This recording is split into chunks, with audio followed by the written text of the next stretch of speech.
तो आज का हमारा जो टॉपिक है करंट अफेयर का वो है white tufted royal butterfly. White tufted royal butterfly जो है वो कहाँ पे दिखी है? एक रेयर बटरफ्लाई स्पीशीज़ है जो कि कन्नौज डिस्ट्रिक्ट जो है केरला में पाई गई है। अब इसके बारे में हमें क्या पढ़ना है, देखते हैं यहाँ पे क्या क्या लिखा है। ये जो है एक रेयर स्पीशीज़ है, ये हमें पता है, और ये प्रोटेक्टेड है under the schedule 2 of wildlife protection act. अब schedule 2 wildlife protection act में कौन कौन से स्पीशीज़ आते हैं? देखो, जो WPA 1972 का है, इसमें क्या है कि इसमें इनिशियली में इसमें प्लांट्स प्लस एनिमल्स दोनों को प्रोटेक्ट किया जाता है। ठीक है, प्लांट्स को शेड्यूल 6 के अंडर प्रोटेक्ट किया जाता है और एनिमल्स को शेड्यूल 1 से लेकर 5 तक प्रोटेक्ट किया जाता है। इस वाइल्ड लाइफ प्रोटेक्शन एक्ट में देखो, सेंट्रल लेवल पे एक कमेटी को अपॉइंट किया जाता है जो जैसे डायरेक्टर्स होते हैं इसमें वाइल्ड लाइफ के रिलेटेड इश्यूज़ को क्या करते हैं रिव्यू करते हैं। और अगर हम स्टेट लेवल पे बात करेंगे तो स्टेट लेवल पे चीफ वाइल्ड लाइफ वार्डन होता है। चीफ वाइल्ड लाइफ वार्डन होता है, CWLW, chief wild life warden होता है। अगर आपको स्टेट में कोई भी शेड्यूल 1 का कोई भी एनिमल हो, स्पीशीज़ हो, अगर आपको उसको हंट करना है, किल करना है, तो आपको किसकी परमिशन चाहिए स्टेट में? चीफ वाइल्ड लाइफ वार्डन की।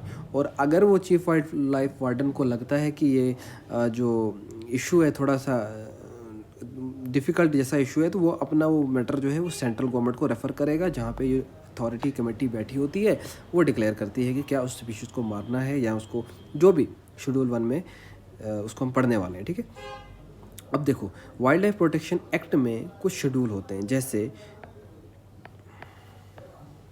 क्या क्या शेड्यूल होते हैं वो पढ़ते हैं। Schedule 1, schedule 2, schedule 3 and 4, schedule 5 and schedule 6।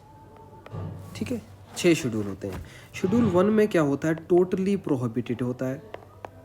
इसमें आपके पास ना आप ट्रेड कर सकते हो ना आप उनका पोच कर सकते हो, ना आप उनको किल कर सकते हो, और ना ही आप उनको ट्रेड कर सकते हो। और यहाँ पे आते हैं आपके पास क्रिटिकली इंडेंजर्ड स्पीशीज़ आते हैं।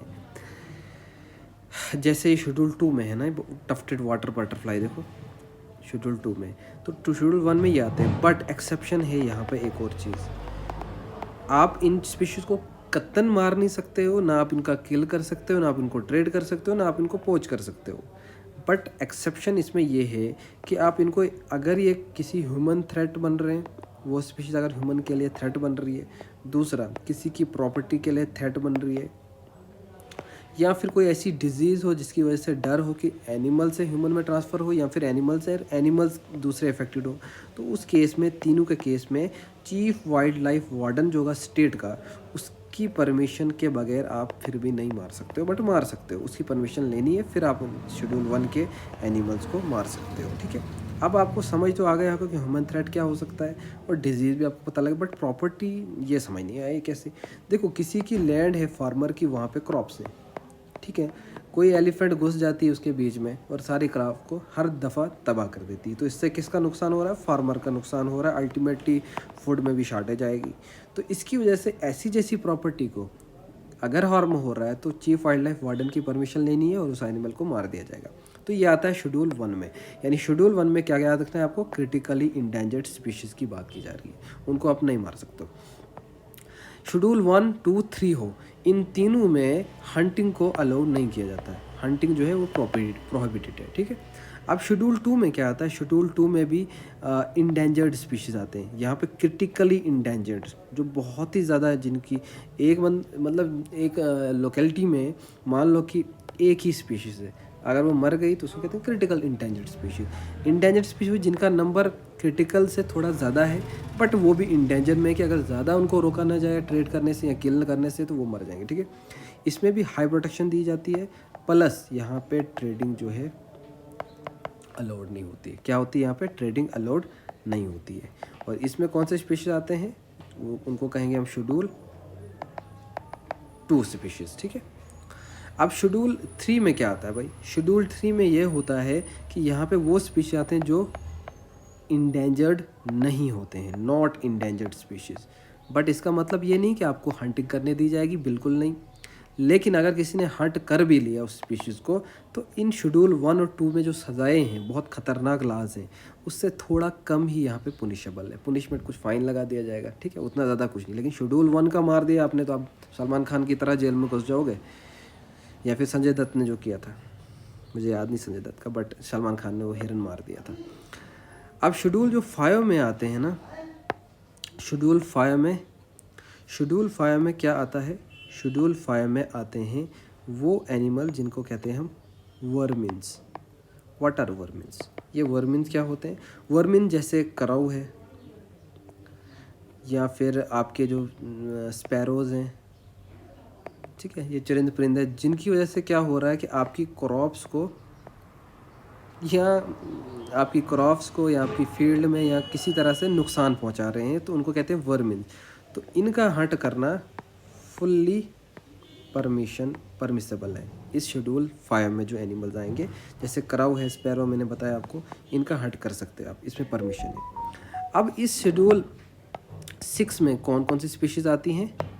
शेड्यूल 6 में क्या होता है? शेड्यूल 6 में आपके प्लांट्स आते हैं। प्लांट्स के बारे में कहा गया है कि जो प्लांट्स, मतलब इसमें वो बोला गया है कि आप इन प्लांट्स को कल्टीवेट नहीं कर सकते, कल्टीवेशन पे रिस्ट्रिक्शन दी गई है और प्लांट्स के नाम बताए गए हैं, वो शेड्यूल 6 में आता है।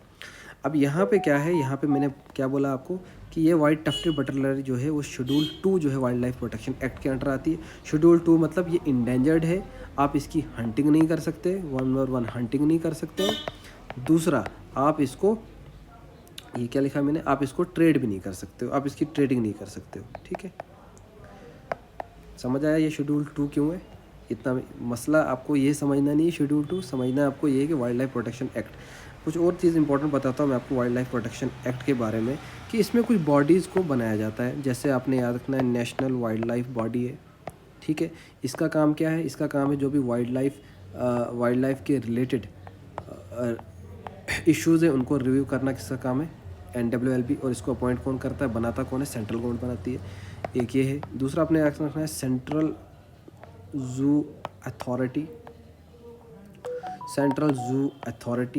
इसका काम क्या है भाई? जू की बात आई तो जू में कौन होते हैं? एनिमल्स होते हैं। तो किसी की भी एनिमल्स की ट्रेडिंग करना किसी with in the boundary of India, यानी एक स्टेट से दूसरे स्टेट में ले रहे हो, वहाँ पे किसकी परमिशन चाहिए? सेंट्रल जू अथॉरिटी में, क्योंकि सेंट्रल जू अथॉरिटी में 10 मेंबर्स होते हैं, ठीक है। या फिर अगर एक स्टेट से आप किसी कंट्री में ले रहे हो इंटरनेशनली, उसमें भी किसकी अथॉरिटी चाहिए आपको? सेंट्रल जू अथॉरिटी की लेना चाहिए। ये दोनों पढ़ लेना, ये इंपॉर्टेंट है बॉडी इसकी वाइल्ड लाइफ प्रोटेक्शन एक्ट की। आई होप कि आपको समझ आ रहा है। इसके बाद क्या लिखा है इधर, यहाँ पे इसकी विंग स्पेन 32 से 40 mm है, यानी यहाँ से लेकर यहाँ तक इसका नॉट इम्पोर्टेंट।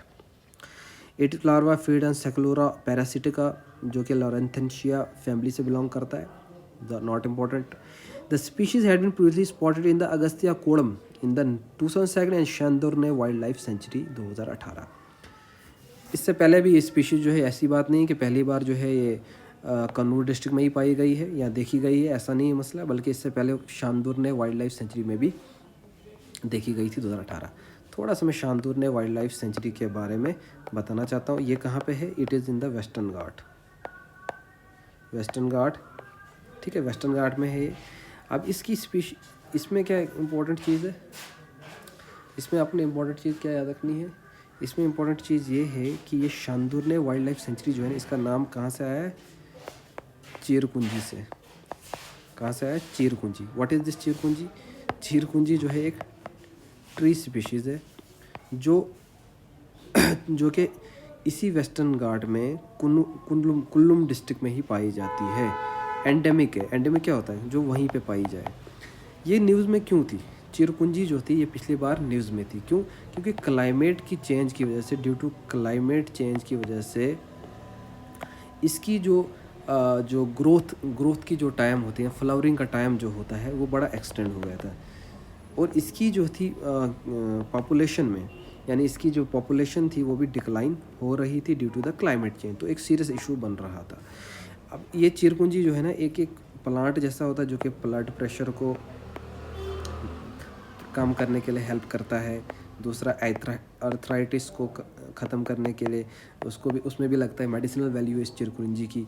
और वहाँ पे एक मूवमेंट भी चलाई गई थी जिसका नाम था सेव चिरकुरंजी, सेव चिरकुरंजी। वहाँ पे एक मूवमेंट चलाई गई जिसमें 75 स्कूल्स में जाके इसकी सैपलिंग, इसकी छोटी छोटी सैपलिंग जो थी वो ली गई थी और उसको ग्रो करना स्टार्ट किया था, ताकि चिरकुरंजी को, जो कि एंडेमिक है स्पीशीज़ है इस पार्क की, इस वेस्टर्न वाइल्ड लाइफ सेंचुरी की, उसको बचाया जाए। अब वाइल्ड वेस्टर्न घाट है तो भाई साहब वहाँ पे क्या होगा, ट्रॉपिकल एवरग्रीन फॉरेस्ट होगा और सेमी एवरग्रीन फॉरेस्ट भी होंगे। तो this was all about the चिरकुरंजी। आपको लिए एक चीज़ रखता हूँ मैं, वो है आप सर्च खुद कर देना कि व्हाट इज़ द नीलकुरंजी, इसकी सिग्निफिकेंस क्या है। थोड़ा सा बता देता हूँ कि इसकी वजह से माउंटेन्स का कलर जो है वो ब्लू हो जाता है, और ये भी एक न्यूज़ में था, ये आपके लिए मैं छोड़ देता हूँ। So this was all about the white tufted royal butterfly. इस तरह से आपको पढ़ना है, आपको नहीं देखना है कि वाइट टफ्टेड है तो कितने वाइट टफ हैं इसके अंदर, वो आपने नहीं देखना है।